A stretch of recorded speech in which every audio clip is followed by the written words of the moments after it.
செய்தி கதம்பம்.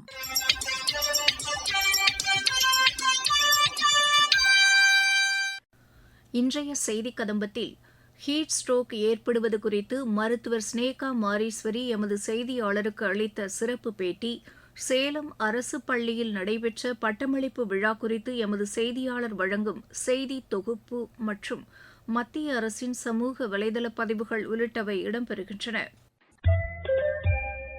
கோடை வெப்பத்தின் தாக்கத்தால் ஹீட் ஸ்ட்ரோக் ஏற்படுவது குறித்து சென்னை கீழ்ப்பாக்கம் அரசு மருத்துவக் கல்லூரி மருத்துவமனையின் மருத்துவர் ஸ்னேகா மாரீஸ்வரி எமது செய்தியாளரிடம் பேசினார். அவர் பேசுகையில், தமிழ்நாட்டில் கடந்த சில ஆண்டுகளாக கோடைக்கால வெப்பநிலை அதிகரித்து வருகிறது.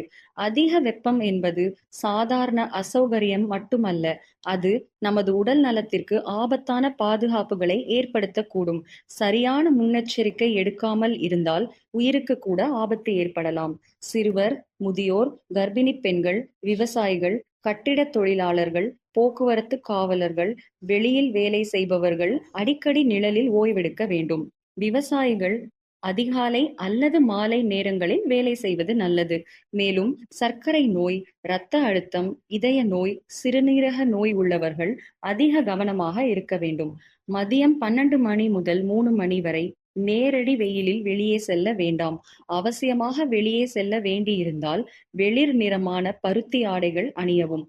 குடை, தொப்பி, துண்டு அல்லது தலையை மூடும் துணி பயன்படுத்தவும். காலணியின்றி வெயிலில் நடக்க வேண்டாம். தாகம் இல்லாவிட்டாலும் அடிக்கடி தண்ணீர் குடிக்க வேண்டும். வெளியே செல்லும் போது தண்ணீர் பாட்டில் எடுத்து செல்லுங்கள். மோர், எலுமிச்சை சாறு, இளநீர், கஞ்சி, ORS போன்ற பானங்கள் உடலை குளிர்ச்சியாக வைத்திருக்க உதவும். அதிக தேநீர், காஃபி, குளிர்பானங்கள் மற்றும் மது அருந்துவதை தவிர்க்க வேண்டும். இவை உடலில் நீரிழப்பை அதிகரிக்கும்.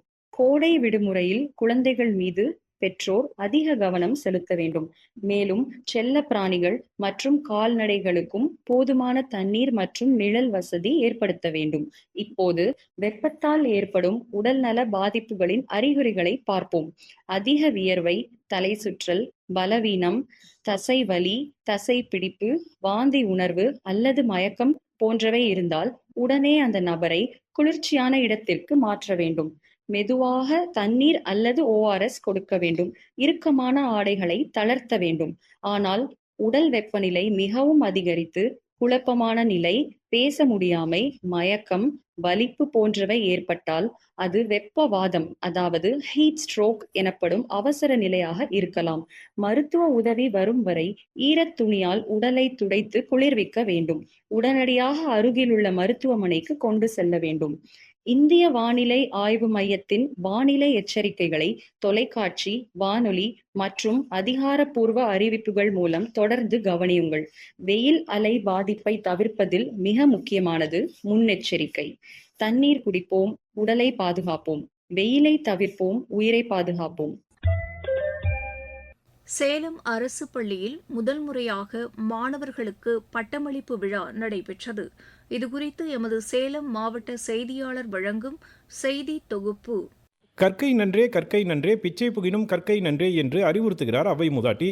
கல்வி மட்டுமே ஒருவரின் வாழ்க்கையை தலைகீழாக நேர்மறையாக மாற்றும் என்பதில் யாருக்கும் மாற்று கருத்து இருக்க முடியாது.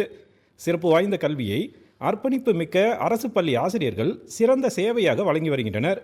குறிப்பாக ஊரக பகுதியைச் சேர்ந்த அரசு பள்ளிகள் ஏழை, எளிய மற்றும் நடுத்தர குடும்பங்களின் நம்பிக்கையின் ஊற்றாக திகழ்கின்றன. அந்த வரிசையில் சேலம் மாவட்டம் கொண்டப்பநாயக்கன்பட்டி ஊராட்சி ஒன்றிய தொடக்கப்பள்ளி மாணவர் சேர்க்கை தொடங்கி பல்வேறு தளங்களில் தொடர்ந்து சாதனை படைத்து வருகிறது. மாணவர் சேர்க்கையை திருவிழா போல கொண்டாடுவது, சிறந்த மாணவர்களுக்கு விமான பயணம் என பல்வேறு சாதனைகளை படைத்த இந்த பள்ளி தமிழகத்தில் அரசு பள்ளிகளில் முதல் முறையாக பட்டமளிப்பு விழாவினை நடத்தியது. மகிழ்ச்சி பட்டமளிப்பு விழா என்ற பொருண்மையில் நடைபெற்ற இந்த பட்டமளிப்பு விழாவில் 5ஆம் வகுப்பு முடித்து 6ஆம் வகுப்புக்கு செல்லும் 123 மாணவ மாணவியருக்கு பட்டங்கள் வழங்கப்பட்டன.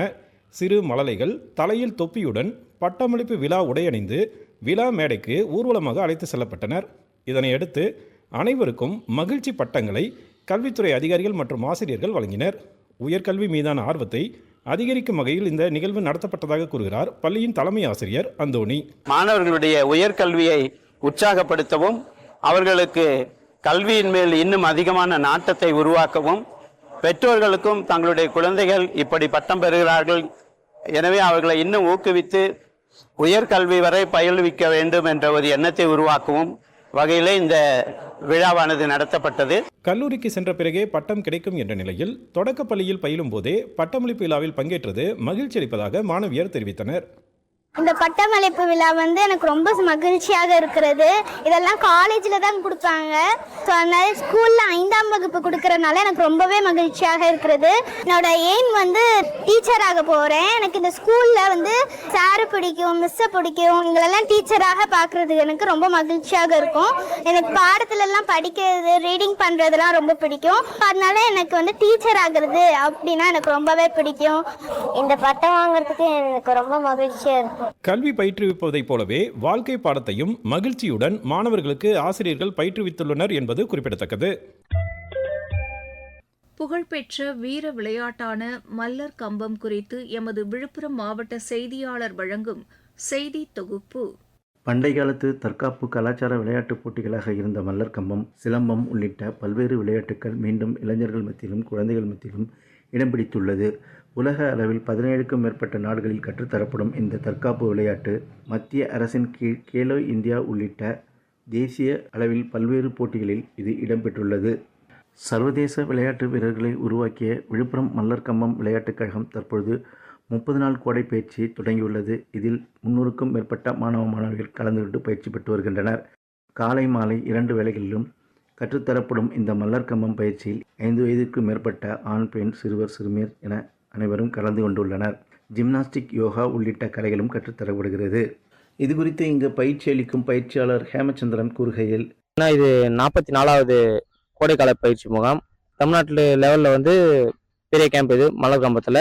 கேம்ப் பார்த்தீங்கன்னா வெளியே இருந்து ராமநாதபுரம், தர்மபுரி, மதுரை அந்த மாதிரி வெளி டிஸ்ட்ரிக்ட்லேருந்து வந்திருக்காங்க. இந்த கேம்ப்ல 100 பேருக்கு மேலே இங்கே பயிற்சி பெற்றிருக்காங்க. பயிற்சி பெற்று வரும் மாணவி ராஷ்மி கூறுகையில், சம்மர் ஹாலிடேஸ்ல சம்மர் கேம்ப் அட்டென்ட் பண்றேன். லீவ் ஸ்பெண்ட் பண்றது எனக்கு ரொம்ப மனசு திருப்தியா இருக்கு. போன வருஷமும் வந்திருந்தேன், இந்த வருஷமும் வந்திருக்கேன். நிறைய பயிற்சி கொடுக்குறாங்க. யோகா, ஜிம்னாஸ்டிக், சிலம்பம், மல்லர் கம்பம், கயிறு மல்லர் கம்பம் அப்படி நிறைய பிராக்டிஸ் கொடுக்குறாங்க. உடல் அளவிலும் மன அளவிலும் வளர்ச்சி பெற்று வரும் மாணவர்கள் செல்போன், தொலைக்காட்சி போன்ற நவீன உபகரணங்களை தவிர்த்து மன அழுத்தத்திலிருந்து விடுபட்டு கல்வியில் ஆர்வம் காட்ட முடிகிறது என்று உளவியலாளர்கள் கூறுகின்றனர். விழுப்புரத்திலிருந்து ஜி. சுரேஷ். மத்திய அரசின் சமூக வலைதள பதிவுகள். குடியரசுத் தலைவர் திருமதி திரௌபதி முர்முவை ஹரியானா மாநில கவர்னர் திரு ஆஷிம் குமார் கோஷ் மரியாதை நிமித்தமாக புதுதில்லியில் உள்ள குடியரசுத் தலைவர் மாளிகையில் இன்று சந்தித்து பேசினார். நாட்டில் செயற்கை நுண்ணறிவு தொழில்நுட்ப உட்கட்டமைப்பு மற்றும் சர்வர், ட்ரோன் உற்பத்தி துறைகளில் முதலீடுகளை மேற்கொள்வது குறித்து கூகுள் நிறுவனத்துடன் ஆலோசித்ததாக மத்திய தகவல் தொழில்நுட்பத்துறை அமைச்சர் திரு அஸ்வினி வைஷ்ணவ் கூறியுள்ளார். இந்தியாவின் நம்பிக்கை மற்றும் சுயமரியாதையின் அடையாளமாக சோம்நாத் ஆலயம் திகழ்வதாக மத்திய அமைச்சர் திரு சிவராஜ் சிங் சௌஹான் கூறியுள்ளார். வரும் 11ஆம் தேதி புனரமைக்கப்பட்ட சோம்நாத் ஆலயத்தின் 75ஆம் ஆண்டு விழாவை நாடு கொண்டாடுவதாக அமைச்சர் தெரிவித்துள்ளார். 12ஆம் வகுப்பு பொதுத் தேர்வில் வெற்றி பெற்ற மாணவர்களுக்கு மத்திய இணையமைச்சர் டாக்டர் எல். முருகன் வாழ்த்து தெரிவித்துள்ளார். உலக அளவில் ஏராளமான வேலைவாய்ப்புகளை வழங்கி வரும் கல்வி முறைகளை ஆராய்ந்து தேர்வு செய்து அடுத்தடுத்த வெற்றிகளை அடைய மாணவர்களை வாழ்த்துவதாக அவர் கூறியுள்ளார். ரிசர்வ் வங்கி 500 ரூபாய் நோட்டுகளை திரும்பப் பெற உள்ளதாக இன்ஸ்டாகிராம் சமூக வலைதளத்தில் பகிரப்பட்டுள்ள செய்தி முற்றிலும் தவறானது என்று மத்திய அரசு தெரிவித்துள்ளது. இத்தகைய எந்தவொரு அறிவிப்பையும் ரிசர்வ் வங்கி வெளியிடவில்லை என்றும் அதிகாரப்பூர்வ தளங்களில் தகவல்களை சரிபார்க்க வேண்டும் என்றும் மத்திய அரசு அறிவுறுத்தியுள்ளது.